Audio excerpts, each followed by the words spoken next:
fin. Hein. Ouais. Il était mieux sur la fin. La carreau, c'est ça qui gagne. Ok. C'est cette config-là qui gagne. Par contre, ouais, comme je dis, les amortisseurs, là, je le voyais bien à la fin. Ça joue pas, même pas qu'à la fin, de toute façon. Déjà, il y a un moment que je te le dis que les amortisseurs, ça rebondit, ça va pas. Donc, tu vois.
Bon, à l'issue de cette première journée de buggy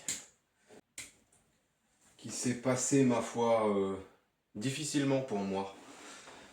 Ça faisait depuis octobre que j'avais pas touché la télécommande. Donc dégommage pour lui, mais dérouillage pour moi surtout. Les premiers tours, ça a été encore à peu près à retrouver un peu les sensations avec la voiture et la radio. Et j'étais vraiment pas dedans, j'avais vraiment la tête ailleurs. Donc on a enchaîné les tours, on a enchaîné les pleins, on a testé des choses et d'autres. Mais vu que je suis déjà arrivé à la piste assez tard, voilà, on a fait du genre, même pas une pipette je crois, 3-4 pleins, un truc comme ça.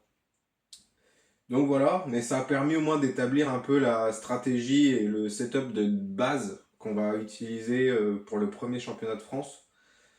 Donc j'ai déjà validé le choix de la carrosserie, le choix de l'aileron. Donc dans les détails, pour ceux que ça intéresse, l'aileron ça sera le Ultimate. Et la carrosserie, on va rester sur la radicale de Sismic. Franchement, j'ai réessayé celle d'origine et la radicale. Et je me sens mieux avec la radicale. Donc on va partir là-dessus. On va travailler sur la suspension. Là, il y avait un truc qui était pas mal, mais c'est tout bon. C'est tout à refaire.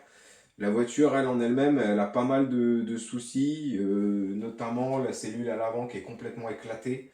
Il y a une des vis de la tourelle qui est morte. La tourelle arrière, c'est pareil. Je me demande si elle n'est pas un peu tordue. Elle est presque comme ça. Donc il y a ça, recaler les diffs, faire les noix de diff, les noix de cardan centraux, enfin il y a du boulot.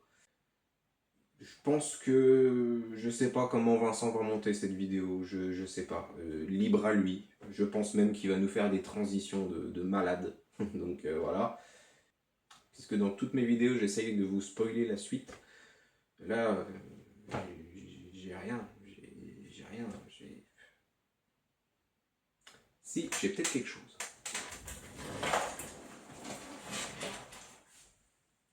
Oh, oh, here I come. Oh, here I come. Oh.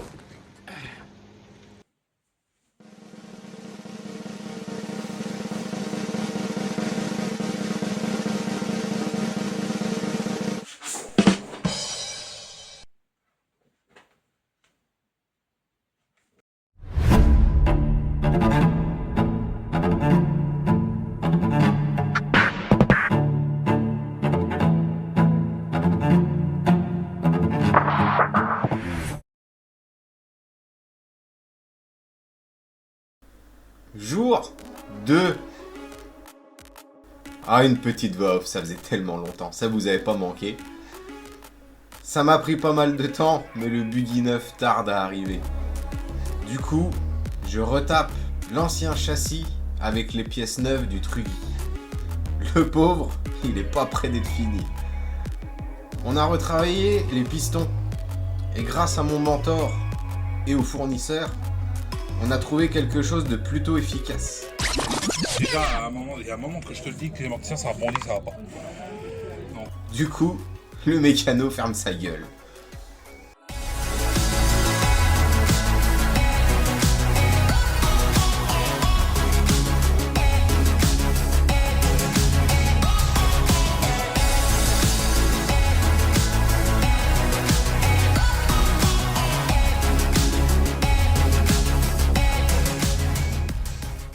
Au premier tour, j'arrive à fond, et là, hop, je sors. Oula.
Bon, après la sortie dégommage, dérouillage, je sais pas comment on pourra appeler ça, je vais vous faire un petit point sur le matériel que je vais utiliser cette année.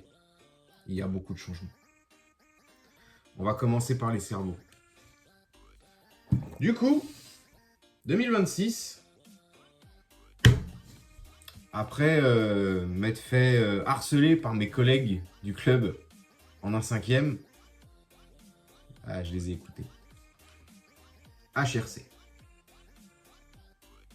C'est une marque de cerveau qui est disponible sur le site de Hobby Center. Et Hobby Center, pour ceux qui ne connaissent pas, c'est un fabricant et un distributeur de pièces pour l'A5e, piste et TT. Et il distribue cette marque-là. Alors, il y en a deux modèles chez lui. Celui-là, c'est le 44 kg. Je vais revenir après sur les caractéristiques. C'est le 44 kg. Ça vaut un peu moins de 80 € le cerveau. Je vous donne quelques infos. Boîtier alu, pignon titane. Et pour mettre le palonnier, c'est du 25 dents, taille universelle. Terminé. Je crois que les deux, j'ai payé moins de 150 €. Je sais plus.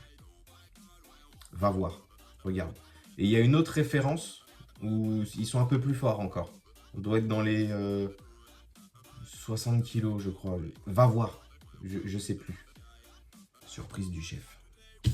Ensuite, on ne présente plus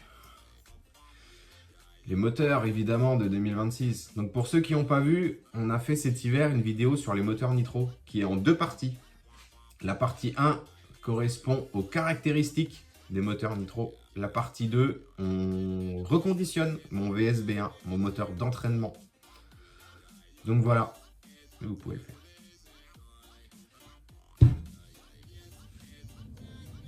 Prochain élément dans tout ça, on en a parlé avant d'aller à Besançon, c'est la radio KO. J'en suis hyper content. J'adore la sensation de cette télécommande. Alors le seul truc, c'est que vu que c'est une marque qui n'est pas hyper connue, il n'y a pas de sacoche ou de boîte pour la transporter, comme les J-Concept pour les fûts à bas ou les UDI pour les Saint-Noix, tout ça. C'est un peu à toi de te débrouiller. Donc pour l'instant, elle transite dans sa boîte, dans le Ogio. Et j'essaye de trouver une boîte en plastique avec de la mousse à découper pour la trimballer dans l'Ogio pour qu'elle craigne rien. Donc voilà. Et pareil, sur la chaîne, vous allez trouver une vidéo où je la présente, où j'explique un petit peu les menus avec les premiers micros qu'on a eu. C'est pas top. Mais voilà, ouais, si vous avez des questions, petit message sur Instagram, ça fait plaisir. Et je vous répondrai évidemment, pas de souci. Et pour finir, pour ceux qui me posent tout le temps la question, qu'est-ce que tu utilises comme micro? J'utilise ça, le Maxima, qui est fabriqué chez PP Group en Italie, au même endroit qui est fabriqué le Energy. Et le modèle exact, moi, c'est le Pandora. Pandora 16 EU. Voilà, ça fait... ça sera la 4e année que j'utilise ce bidon. Et j'ai toujours pas cassé un moteur. Et voilà. Alors moi, j'arrive à le...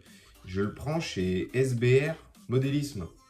Et comme SBR Modélisme viennent souvent à mon club, ben, je l'achète sur place pour la saison. Donc voilà. Je crois qu'ils font pas d'expédition, faudrait aller voir.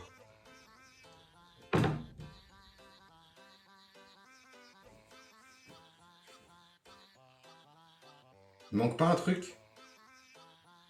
Quel pneu je vais utiliser cette année? Grâce à un nouveau partenaire, j'ai choisi GRP. Merci. Depuis 2018, je n'ai pas spécialement de marque ou de contrat avec un fournisseur de pneus. Donc j'en ai profité pour essayer un peu tout. Et il y a une marque qui, dans l'hiver, m'a un peu attiré par son retour en TT1.8. Ils étaient encore présents, mais ça dormait un petit peu. Parce qu'il ne faut pas se le cacher, pour ceux qui débutent, il n'y a vraiment que 3 ou 4 marques principales que vous allez trouver partout, que ce soit en compétition, en championnat d'Europe ou même dans votre club.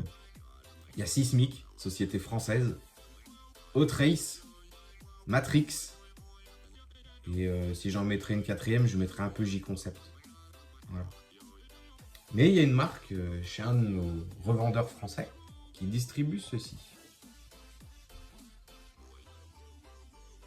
Alors pour ceux qui ne connaissent pas, qui se demandent de quoi je parle, c'est la marque GRP. Alors GRP sont surtout connus pour leurs pneus 1/8e GT8 et 1/5e, mais ils ont refait une gamme TT. Et moi, ce qui m'attire là-dedans, c'est qu'il y a 5 profils, qui sont tous là, et il n'y a que 4 gommes. Donc voilà, pas besoin de se prendre la tête à dépenser des fortunes et des fortunes dans des pneus, quand tu peux avoir quasiment toute la gamme pour un budget correct, on va dire. Et voilà quoi. J'ai avec moi le tableau GRP. Alors pour ceux qui débutent et qui connaissent pas trop ce genre de truc, de tableau, c'est très très simple. Vous avez les conditions de piste et vous avez à chaque fois les petits points qui vous indiquent là où est le meilleur, on va dire, le meilleur comportement du pneu par rapport à cette surface-là. Et on remarque tout de suite que le micro, c'est celui qui passe partout en S25. Donc s'il n'y en a qu'un à acheter dans sa caisse pour les plus débutants qui veulent essayer la gamme et la marque, micro S25. Et vous allez aller à peu près partout. Et le deuxième que je conseillerais d'emmener, c'est le Trinky. Parce que Trinky, c'est vraiment le pneu, on va dire, pluie à avoir sur soi au cas où s'il y a une averse, si le temps est incertain au moment d'une finale, faut pas hésiter, faut mettre le Trinky. Les 3 autres profils sont un peu plus atypiques, comme on peut le voir. Le bloc est vraiment réservé à un milieu, on va dire, hyper poussiéreux, sable, où il n'y a pas de trajectoire, où ça patine énormément, où on a besoin de motricité. Le pixel, lui, ça va être plus sur les conditions d'astro et de pistes multisurface. Et le flexi pour toutes les pistes terre ou synthétiques à haut grip, vraiment le high grip track, comme ils disent en anglais. Voilà, pour résumer un petit peu le tableau. Plus simplement, pour nous, sur les circuits où on va aller cette année, le flexi, il y aura peut-être besoin de l'utiliser peut-être qu'une seule fois, mais le reste de la gamme, surtout ce qu'on a utilisé et testé, ça va être pixel, bloc, micro, tricky. S'il y en a un que vous pouvez éviter d'acheter, c'est le flexi.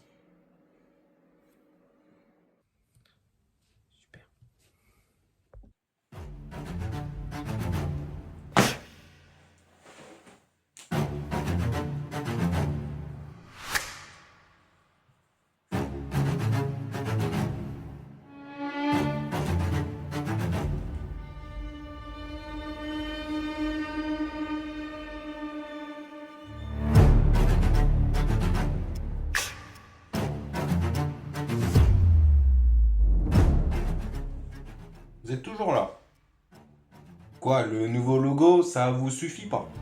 Vous voulez autre chose? Bon, j'ai bien que... Oui, ok, allez.